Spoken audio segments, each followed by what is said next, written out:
नमस्कार. संघर्ष वृत्तवाहिनीमध्ये आपलं स्वागत. घेऊया ठाणे आणि आसपासच्या परिसरामधील घडणाऱ्या महत्त्वाच्या घडामोडींचा आढावा. मुख्यमंत्री एकनाथ शिंदे यांनी ठाणे नाशिक महामार्गावरील विकास कामांची पाहणी करण्यासाठी दौऱ्याला सुरुवात केली आहे. या दौऱ्यात त्यांनी खारेगाव येथील खाडीवर बांधण्यात येत असलेल्या नवीन खाडीपुलाच्या कामाची सखोल पाहणी केली. मुख्यमंत्री शिंदे यांनी महत्त्वपूर्ण प्रकल्पाची प्रगती तपासून तातडीने पूर्ण करण्याच्या सूचना दिल्या आहेत. ठाणे नाशिक महामार्गावरती गेल्या काही महिन्यांपासून खड्ड्यांमुळे मोठ्या प्रमाणावरती वाहतूक कोंडी होत आहे. या संदर्भात नागरिकांकडून तक्रारी येत असल्याने मुख्यमंत्री शिंदे यांनी संबंधित अधिकाऱ्यांसोबत बैठक घेऊन खड्डे तातडीने दुरुस्त करण्याचे निर्देश दिले होते.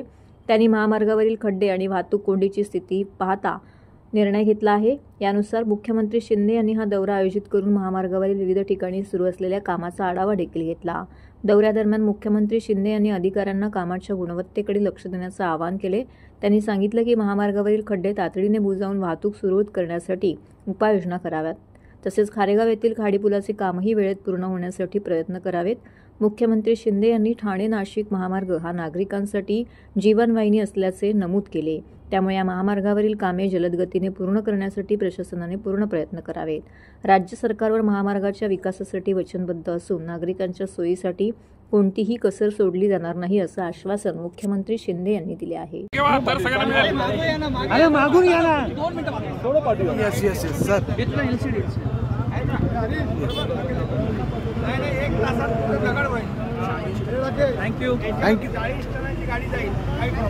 Thank you sir, thank you.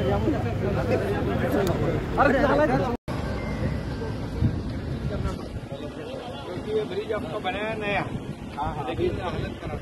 अभी तक इसकी टीडीएम डीसी जो की तीनों बारिश से पहले वो इसके ऊपर आइडिया लगा दो तो ये यहाँ पर भी ट्रैफिक खत्म हो जाएगा, स्मूथ हो जाएगा तो ये बहुत रिलीफ हो जाएगा.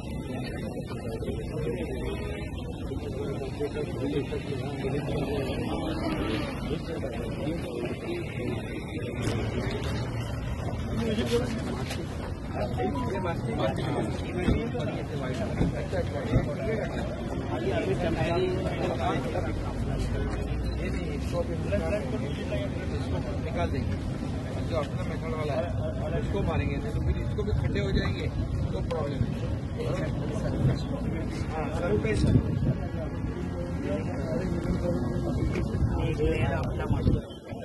साहेब थोडं मागे.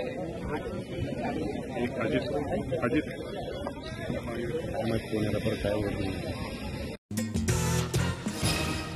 महाराष्ट्रातील भगिनींना आधार देणारी राज्य शासनाची मुख्यमंत्री माझी लाडकी बहीण योजना.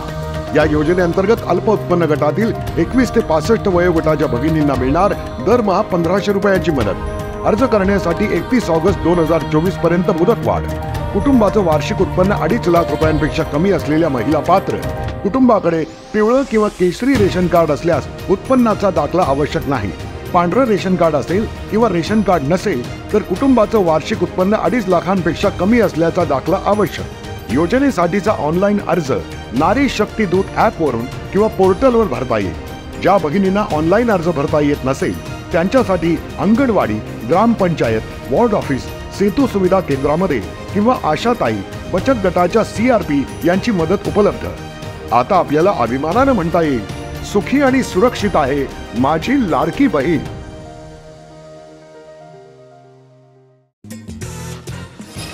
एक ऑगस्ट ते 8 ऑगस्ट या दरम्यान जागतिक स्तनपान सप्ताह जगभरात साजरा केला जातोय. त्या अनुषंगाने ठाण्यातील कळवा येथील छत्रपती शिवाजी महाराज रुग्णालयात विविध उपक्रम राबवून जनजागृती करीत स्तनपानाचे महत्त्व जनतेला पटवून देण्यात आले. यावेळी मीनाताई ठाकरे परिचर्या केंद्रातील विद्यार्थ्यांनी पथनाट्य सादर केले. स्तनपान सप्ताहाचे औचित्य साधून मुंबई ब्रेस्ट फीडिंग प्रमोशन कमिटीतर्फे आयोजित केलेल्या आंतरमहाविद्यालयातील स्पर्धेत मीनाताई ठाकरे परिचर्या प्रशिक्षण संस्थेतील विद्यार्थिनींनी हिरहिरीने भाग घेतला. 1 ऑगस्ट रोजी KM रुग्णालयात झालेल्या समारंभात संस्थेतील विद्यार्थ्यांनी द्वितीय पारितोषिकाने तर भित्तीपत्रके स्पर्धेत प्रथम व द्वितीय पारितोषिक गौरवण्यात आले. याच सप्ताहाच्या अनुषंगाने राजीव गांधी वैद्यकीय महाविद्यालयातर्फे आयोजित निबंध स्पर्धा व भित्तीचित्रे स्पर्धेत विद्यार्थिनींनी सहभाग घेतला होता. 8 ऑगस्ट रोजी छत्रपती शिवाजी महाराज रुग्णालयाच्या बाह्यरुग्ण विभागात विद्यार्थ्यांनी स्तनपान विषयक प्रदर्शन भरवून गर्भवती माता, स्तनदा माता व त्यांच्या नातेवाईकांना स्तनपानाची सखोल माहिती दिली. याबरोबरच स्तनपान विषयक पथनाट्य सादर करून जनजागृती केली। सदर पथनाट्यास नागरिकांचा उत्तम प्रतिसाद लाभला। या प्रसंगी रुग्णालयाचे वैद्यकीय अधीक्षक डॉक्टर मारगावकर, बालरोग विभागाच्या प्राध्यापिका शैलजा पोद्दार, संस्थेच्या प्राचार्या श्रीमती प्राची धारप, उपप्राचार्य सुनील गुरसाळे व शिक्षक वृद्ध उपस्थित होते। या पथनाट्यासाठी संस्थेच्या प्राचार्य व शिक्षक वृंदांचे विशेष मार्गदर्शन लाभले।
वागळे इस्टेट येथील डम्पिंग ग्राउंड बंद करण्याच्या मागणीसाठी शिवसेना, उबाटा व भाजप कार्यकर्त्यांनी जोरदार आंदोलन केले।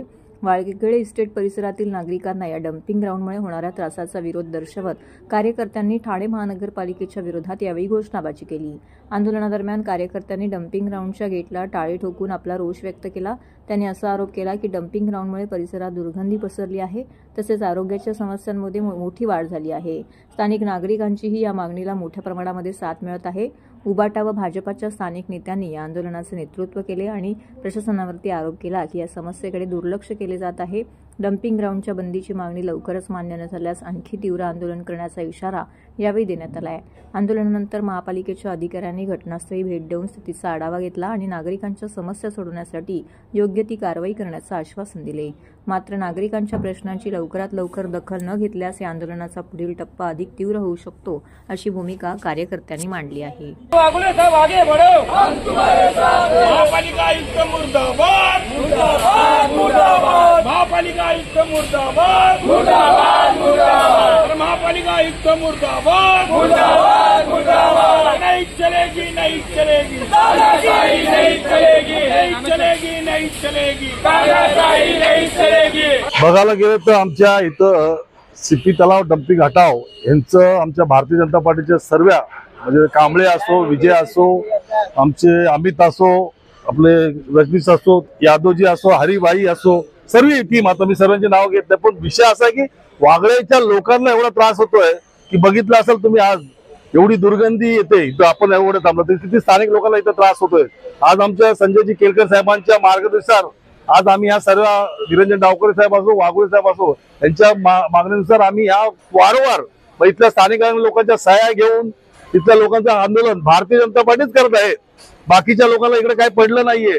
वारंवार ज्या ज्या टायमाला आम्ही लोक पुढे आल्यानंतर या सर्व बाकीच्या गोष्टी लोक उठतात। पण आमचं असं म्हणणं आहे की प्रशासनाने या गोष्टी लक्षात ठेवायला पाहिजे की आज ठाणे महानगरपालिकेचा एवढा चांगला बजेट असताना एवढी लोकसंख्या वाढली आहे, तुमचं अजून नियोजन शून्य आहे, तुम्हाला साधं डम्पिंग ग्राउंड करता येत नाही, मग प्रशासन झोपलंय का काय? आमचं असंच म्हणणं आहे की हे लवकरात लवकर इथल्या लोकांना हे करणं जरुरी आहे, डम्पिंग हटवलं पाहिजे। कारण इथं दुर्गंधी असो, डेंग्यू असो, मलेरिया असो, आज अस्थमाच्या लोकांना बिमाऱ्या होत चालल्यात, लोकांना त्रास झालाय, मळमळीत उलट्या जोरात सर्व बिमाऱ्या चालू आहेत। या परिसरामध्ये जेवढं असं डेंग्यू आणि मलेरियाचे पेशंट भेटत चाललेत। आज ही परिस्थिती भयानक परिस्थिती आहे। आज तुम्ही बघितलं असेल, आपणच एवढ्या वेळ 10 मिनिटांना उभं राहिलं तर एवढं आपल्याला वास यायला लागले। ही मंडळी एवढ्या वर्षापासून इकडे राहते, हा, तर माझं असं म्हणणं आयुक्ताला इथं आणून उभं करायला लागेल 1 तास, तेव्हा त्याला माहित पडेल की लोक कसे राहतात इथं। आजचं आंदोलन जे आहे गेल्या 3 महिन्यापासून जनतेच्या ज्या तक्रारी आल्या त्या अनुषंगाने आदरणीय केळकर साहेबांनी 12/6/2024 आयुक्तांना पत्र व्यवहार केलेला आहे। 14/6 सुद्धा उपायुक्तांना सुद्धा आपला तो पत्र व्यवहार केलेला आहे। त्या अनुषंगाने डेली आम्ही तोंडी भेट होऊन याची उपाययोजना सांगा, नाही करू होतोय। मग आदरणीय केळकर साहेबांनी आदेश दिला की तुम्ही पहिले जनजागृती करा, सह्यांची मोहीम चालू करा आणि मग आंदोलन छेडा। जेव्हा आम्ही या सह्यांची मोहीम चालू केली, मग काही माजी जे प्रतिनिधी जाऊन आयुक्तांना भेटले, आयुक्तांना त्याच वेळेला एक बाईट दिली की आम्ही 80 एकर जागा कुठे घेतलेली आहे आणि आम्ही 20 तारखेला हे डम्पिंग हटवत आहे असं स्वतः आयुक्तांनी बाईट दिली। आणि मग काल आदरणीय केळकर साहेबांनी उपायुक्त आपलं तुषार पवार साहेबांना आपलं बोलवलं आणि सांगितलं की तुम्ही रायटिंग मध्ये उत्तर द्या। तर उत्तर हे खोटं उत्तर आपल्याला देण्यात आलंय की इथे फक्त संक्रमण करणं, व्यवस्थापन करणं दिलेलं आहे, पण इथून रोग हटवण्याची भाषा नाही केलेली आहे। आणि जी बाईट दिली याचा अर्थ आयुक्त साहेब खोटं बोलतायत आणि जे प्रतिनिधी दिले त्यांनी आदरणीय मुख्यमंत्री साहेबांचं नाव घेतलं की साहेबांनी फोन केला, मग रायटिंग मध्ये उत्तरात त्यांना द्यायला काय प्रॉब्लेम होता। याचा अर्थ ठाणे महानगरपालिकेला खोटे आयुक्त येथे आलेले आहेत, याचं ठाणेकरांचं आपल्याला दुर्दैव आहे। ठाणे येथील आदिवासी श्रमिक संघर्ष संघटना व ठाणे परिसरातील गावपाड्यात राहणाऱ्या आदिवासीच्या वतीने ठाणे शहरात भव्य मोटारसायकल रॅली शोभायात्रेचं आयोजन संघटनेचे संस्थापक अध्यक्ष हंसराज खेवरा यांच्या मार्गदर्शनाखाली व नेतृत्वामध्ये करण्यात आले होते। या समाजातील समस्त स्थानिक आदिवासी भूमिपुत्र, महिला, पुरुष मंडळी मोठ्या संख्येने आपल्या पारंपरिक पोशाख परिधान करून यामध्ये सहभागी झाले होते। समाज बांधवांनी मोठ्या उत्साहात आज जागतिक आदिवासी दिवस साजरा केला। या प्रसंगी उपस्थित समाज बांधवांनी क्रांतीसूर्य वीर बिरसा मुंडा यांच्या प्रतिमेला पुष्पहार अर्पण करून अभिवादन केले। आमची संस्कृती, आमचा अभिमान, मी आदिवासी, माझा स्वाभिमान अशी परंपरा आदिवासी समाजाची कला सातासमुद्रापार पोहोचली आहे। जागतिक आदिवासी दिनाचं औचित्य साधून आदिवासी समाज बांधवांच्या जीवन पद्धती, चालीरीती, रूढी परंपरा, वादन, गीते, कला यांचं आयोजन करण्यात आलं होतं। या तरुण तरुणींनी, विद्यार्थ्यांनी नृत्य करून सर्वांचं लक्ष वेधून घेतलं होतं। या प्रसंगी आदिवासी लोकांच्या हक्कासाठी आवाज उठवण्यासाठी व त्यांच्या विकासाला चालना देण्याकरिता एक महत्त्वाचा असा हा दिवस आहे। आदिवासी समाजाच्या हक्काबद्दल जनजागृती निर्माण करून त्यांच्या विकासात्मक पावले उचलणार असं आदिवासी श्रमिक संघर्ष संघटना ठाणे अध्यक्ष हंसराज खेवरा यांनी सांगितले। या जागतिक आदिवासी दिनानिमित्त पदाधिकारी अमृत सुरकर, सचिव तुकाराम वरठा, हेमंत जाधव, निलेश महाले, शिवाजी धामोडे, अनिल पालवी, हरी पागेरा, रमेश डोळे, हरेश्वर गुवारी, जीतू भोये, अंजली काकरे, संचिता पांगी, भारती गावित, रोशन वाघ, सुनील भूतकडे, अंजली हावरे इत्यादी कार्यकर्त्यांनी सहभागी होऊन हा कार्यक्रम यशस्वीरित्या पार पडला। तर या कार्यक्रमाचे आयोजक अध्यक्ष हेमंत जाधव यांनी विशेष परिश्रम व सहकार्य घेतले।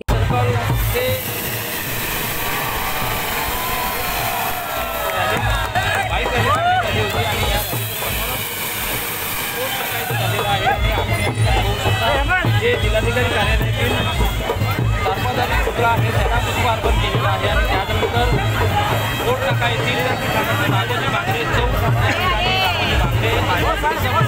यांच्या प्रतिमेला पुष्पार्पण करून या ठिकाणी अभिवादन करून मोठ्या अशी दिन साजरा करण्यात येत आहे। आदिवासी श्रमिक संघर्ष संघटनेचे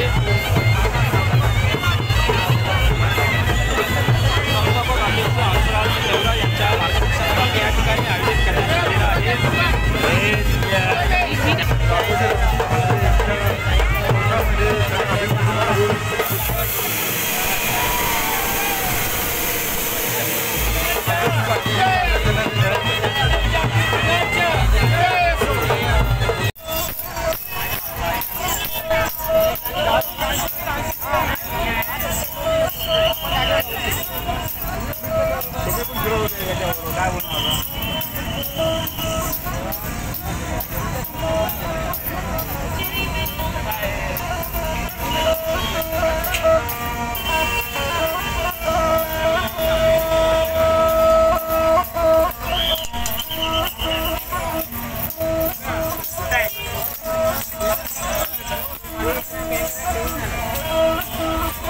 ऑगस्ट जागतिक दिनानिमित्त माझ्या सर्व आदिवासी बांधवांना 9 ऑगस्ट जागतिक आदिवासी दिवसानिमित्त हार्दिक शुभेच्छा।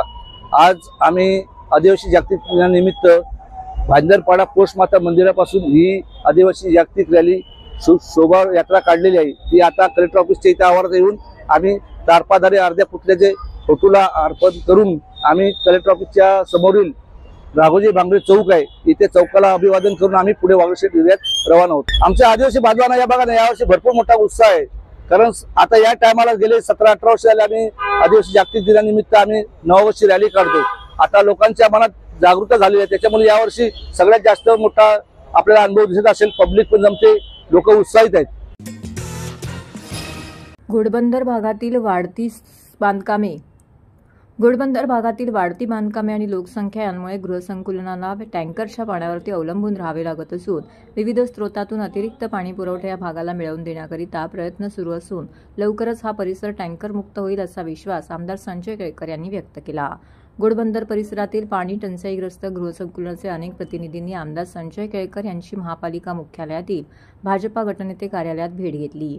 यावेळी ठाणे महानगरपालिका पाणीपुरवठा विभागाचे कार्यकारी अभियंता विनोद पवार हे देखील उपस्थित होते. घोडबंदरवासियांना होणारा अपुरा पाणीपुरवठा आणि वाढत्या लोकसंख्येच्या तुलनेत कमी पडत असलेली पाणी वितरण व्यवस्था यांच्याबाबत दीर्घकालीन उपाययोजना म्हणून भातसा धरणातून 20 MLD पाण्याची तरतूद करावी अशी सूचना आमदार संजय केळकर यांनी ठाणे महानगरपालिकेला केली. यावर प्रशासनाने सहमती दर्शवली असल्याची माहिती केळकर यांनी दिली. सूर्या धरणाचे पाणी मीरा भाईंदर महापालिकेला मिळत आहे, त्याच पार्श्वभूमीवरती ठाणे महानगरपालिकेलाही पाणी मिळावे यासाठी प्रयत्न सुरू असल्याचं केळकर यांनी यावेळी सांगितले. पाण्याच्या संबंधामध्ये आज तातडीने 20 MLD पाणी केवळ घोडबंदर करता गरजेचं आहे आणि त्याची मागणी आपण भातसामधनं आम्हाला हे पाणी मिळावं याच्याकरता आपण केली आहे. त्याचा पाठपुरावा मी आता उद्याच करणार आहे की जेणेकरून हे वेळोवेळी जे निरनिराळ्या भागामध्ये म्हणजे आज बघा की एकीकडे मोठे मोठे कॉम्प्लेक्स मोठ्या मोठ्या इमारती होत आहेत. हिरानंदानीमध्ये तिथली लोक आली होती, लोधा अमारामधली आली होती, फार ओळ्या भागामधली देखील या ठिकाणी तिथे ओम साई प्लाझा आहे त्या ठिकाणच्या मी व्हिजिट पण केली होती. त्या ठिकाणी त्यांनी मला बोलवलं होतं आणि अक्षरशः हा मध्यम वर्गातला माणूस जो आहे तो टँकरवर जगतोय हो. त्याला टँकरचे पैसे भरायला लागतात. म्हणजे एकीकडे बँकेचा MRI, दुसरीकडे टँकरचे पैसे आणि रोज 50-50 हजार रुपये टँकर करता पोचतायत आणि त्यामुळे या पाण्याच्या संबंधामध्ये काही जुजबी व्यवस्था जी आहे ती आज पाणी खात्याच्या लोकांबरोबर बसून आम्ही जरी केली असली तरी ही कायमस्वरूपी नाही आहे. कायमस्वरूपी जर करायची असेल तर मोठ्या प्रमाणामध्ये MLD 20 MLD पाणी जे आहे ते लवकरात लवकर या ठिकाणी आणणं तर ही मोठ्या प्रमाणात समस्या सुटेल. आज जवळजवळ 10 विभागामधल्या हिरानंदानी आहे, लोढा अमारा आहे, माजिवडा गाव आहे, कोलशेतची कल्पतरूची जी टाकी आहे ती आम्ही आता आठवड्याभरामध्ये सुरू करणार आहोत. मी त्यांच्याशी चर्चा केली. बाकीच्या टाक्या ज्या आहेत त्या आम्ही पिरामल, लोढा, दोस्ती या इथल्या पाण्याच्या टाक्या ज्या आहेत त्या ऑलरेडी कार्यरत झालेल्या आहेत. शेवटी टाक्या जरी कार्यरत झाल्या तरी त्या ठिकाणी पाणी देखील आलं पाहिजे मोठ्या प्रमाणात आणि त्याचं डिस्ट्रीब्युशन देखील व्यवस्थित झालं पाहिजे आणि त्या दृष्टीने देखील एक चांगली आमच्या पाठपुराव्याने अमृत योजनेमधनं. तर हे होतं संघर्ष वृत्तवाहिनीचं आजचं बातमीपत्र. उद्या पुन्हा भेटू याच वेळी याच ठिकाणी ताज्या घडामोडींसह. तोपर्यंत नमस्कार.